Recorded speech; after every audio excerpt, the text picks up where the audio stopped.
adunay usa ka tawo nga nagbuhi siya og leon. Gikan sa gamay, nagdako gyud ang maong leon diya sa iyang panimalay. So kining maong leon tungod sa kadugay panahon nga siya nagsti sa iyang amo, kana bitaw mamanduan na siya ug makasabot ng maong leon. Usa ka adlaw niya na mimando ang iyang amo kaniya ug miingon, "Leon, kung makabuhi gani ka, di ka mabantayan nya makabuhi ka. Ayaw biya gyud kanang mga Kristohanon." So nangutana ang leon siya, "Amo, unsa bagyoy naa ang mga Kristohanon nga dili man nimo ipakaon?"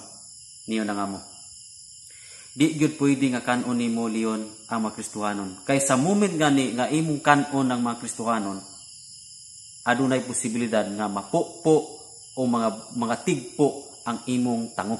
So dili ko gusto nga mga pokpo ang imong tango." So niyon ang leon, "Mao ba amo? Delikado gid ang mga Kristohanon kay usa man giday na amo. Unsa man gyud na mga Kristohanon?" Iyon ang amo nga. Kanang mga Kristohanon gahi kay na silang kanon. Kay aduna na sila'y Kristo sa ilang kinabuhi. So niyon ang leon, mao ba? Karon usa ka adlaw niya na mibiya ang amo. Pagbiya sa amo, naningkamot og kagwas ning leon. Gusto siyang makagawas sa iyang balay. Karon kay nakagawas man gina mga igsuon ng leon. Paggawas sa leon, kay nakahinagbo man siya Kristohanon nga nagsipit-sipit og Bible diri sa ilo. So, nasulod sa una-una sa leon nga ako ka na sulayan na ang klases Kristohanon kung tinuod ba gyud nga gahi ang giingon sa kong amo. Gilagas man na niya igsuon ang Kristohanon, bahin dinalagan ning Kristohanon. Gilagas og may sa leon. Karon kay naapsan magikusog man yung mudagan ning leon. Naapsan pagkaapas iyang gitistingan. Nasiyang una-una sa tan-aw nato ug sulayan nato kung tinuod ba gyud ning sa kung amo nga gahi gining Kristohanon. So gikaon. Pagsugon niya kaon sa tiil, humok man kaayo. Abot diri sa tuhod, humok man. Abot diri sa humok man. Yabanid niya kaon. So nasulod siya una-una sa nga di man lagi tinuod niya kung kining gisultis kung amo, di man gini tinuod lagi. Humok man lagi kaayo. Butong gipadayon ginagkaon igsuon, namatay na ang Kristohanon, gikaon siya ayo, tiyan, humok, abot diris dugan, humok man gihapon. Diris kamot na hurot-hurot na humok lang gihapon ang kamot, hastas liog, humok man gihapon. Pag abot diris ba dapit, kay natigpo naman ang tango sa leon. So mihunong na siya kaon, nabalansin na sa agoy tinuod gid ito kung giingon sa kung amo.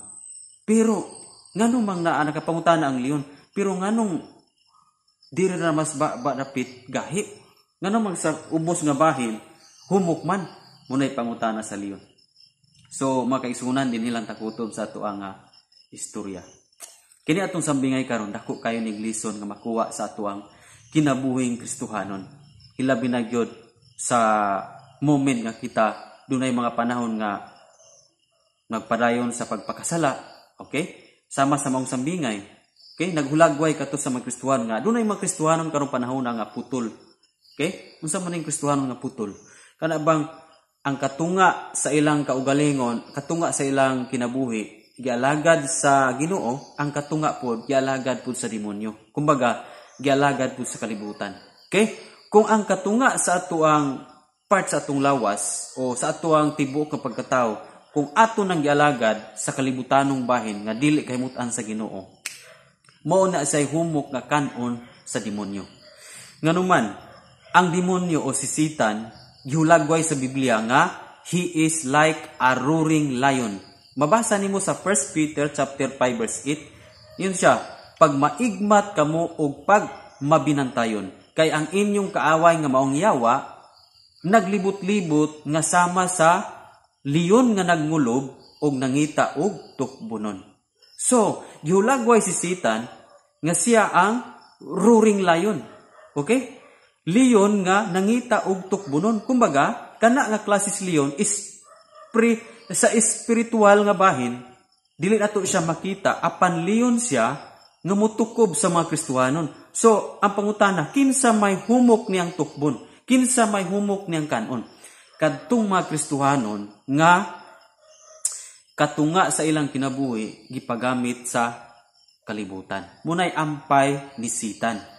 Di ba? Sa mga istorya, humok lang kay kanon ang tiil. Kaya nga naman, naay mga Kristohanon nga nagpadayon gyapon sa pagpanisko, okay? Ang ilang tiil, okay? Alagad sa Domingo, simba pagka Domingo, pero pag panahon nga adunay disko, moadto po sa diskuhan. O di ba? Sumunay ampay ni Satan kay lami kay nang kanon niya. Espirituhanong bahin, gitukob ang Kristohanon nga nagpagamit ang ilang pipila ka parte silang lawas diya sa dautan ng katuyuan. Hinumdumi ang bersikulo sa Roma 6:13. Niyon siya, ayaw itugyan ang pipila ka bahin o pipila ka parte sa inyong lawas ngadto sa dautan nga katuyuan. Hinuon itugyan kini sa Ginoo aron gamiton sa matarong nga katuyuan. Di ba? Sugi klaro dias mong bersikulo. Munang katong sa story nga atong nadungog, humok lang kayong gikaon sa leon sa sambingay ang tiil kay nganuman ang tiil kusog pa di ay mutunog ngadto sa mga kahilayan. Okay?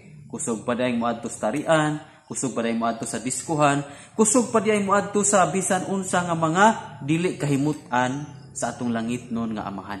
O di ba mo nang humok ayo hinumdumi, Satan is like a roaring lion. Mutukob siya sa mga humok. Okay? Unsa man ang mga humok, mga Kristohanon nga kalibutanon. Okay? Kristohanon nga compromise o Kristohanon nga nagpadayon sa pagpakasala.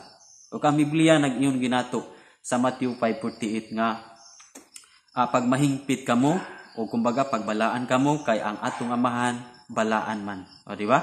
So wala ta tuguti Kristohanon nga magpadayon ta sa pagpakasala. O kung makasala ta, unsay atong buhaton? Naatay conviction, naatay konsensya, unya mangayo kitag pasaylo sa Ginoo. Dili gyud inato nga murag tinuyuan ang gyud ba bisan nakabalo nga sala na padayunon gihapon, di ba? Munay ampay ni Satan. Unya ngano man tong kamot nga humok man kayong gikaon, di ba? Abot man tong kamot niya, bali mang humuka. Kay naay mga Kristohanon nga kusog pa kaayong manuntok, di ba? Kusog pa kayong mangulata. Kusog pa kaayong mamalpal. Kusog pa kaayong mangawat, okay? Kusog pa kayong mangawat. Tingala lang ka ang pitaka ni mama or ni papa nakuaw ra. Unya pangutanon dili mutugan pero siya day nagkuha, o di ba? Mga saging, okay? Nagtindog na lang saging nga wala nay bunga. Unya Kristohanon, di ba? Ang manok gikuha ang itlog. Unya mga Kristohanon, di ba? So munay ganahan ni Satanas kay munay ampay niya nga tukbon, humok ayo na spiritually munay ganahan ni Satanas nga Kristohanon nga kining pipila ka partes tong lawas itugyan gyapon sa dautan nga katuyuan. Dunay giyon si Jesus nga kung ang imong tiil mo hinungdan nga makasala ka, may payputlo na lang kaysa kumpleto kag tiil nga mahitambog ka sa impierno. Iyon po siya, kung ang imong mata or kung imong kamot mo hinungdan nga nakasala ka, may payputlong na lang. Umapay lugiton kaysa kumpleto ka nga kaysa kumpleto kag kamot nga mahibalog ka sa kalayo sa impierno. O di ba? Munang ang Roma 6:13 gayon gyud nga ayaw itugyan ang pipila ka parte sing lawas. Bot pasabot ato gyud ning isurrender sa Ginoo ang tibuok natong pagkatawo. Okay? Dapat dili tahap Kristohanon. Kay nganong mang diri man to ni hunong ang leon. Kay dunay mga Kristohanon nga kusog kayong muampo pero kusog po kayong mangawat. Humok ning diri sa ubos nga side kay kalibutanon unya diri dapit kusog muampo, kusog nga mo praise the Lord, kusog kayo nga mo awit o mga Pangginoo. Unya mutoy gahi nga kanon ni Satan, di ba? Okay? Muna daghang Kristohanon karon nga putol, diri ra kutob sa una-una. Sigig simba, sigig daig, sigig ampo, apan diri ang kasing-kasing humo kayo kay kusog pa masuko, magdumot. Okay? Kusog pa nga dili pa makapasaylo, munay ganahan ni Satan. So, mga igsuon, kudya sa Ginoo, puli nga nakakuha tag lesson ni mga istorya, ug kung na-bless ka nga story, paki-share lang sa imong kaubang mga Kristohanon. And kung bago pa nga channel, ayaw kalimot sa pag-subscribe para updated ka sa daghan pa natong mga sambingay nga daghan kang mapupo nga nindot nga mga lesson sa kinabuhi nga nato well nga alagad sa Ginoo. Salamat sa imong pagsuporta ug makanunayon nga pagtanaw. God bless and glory to God.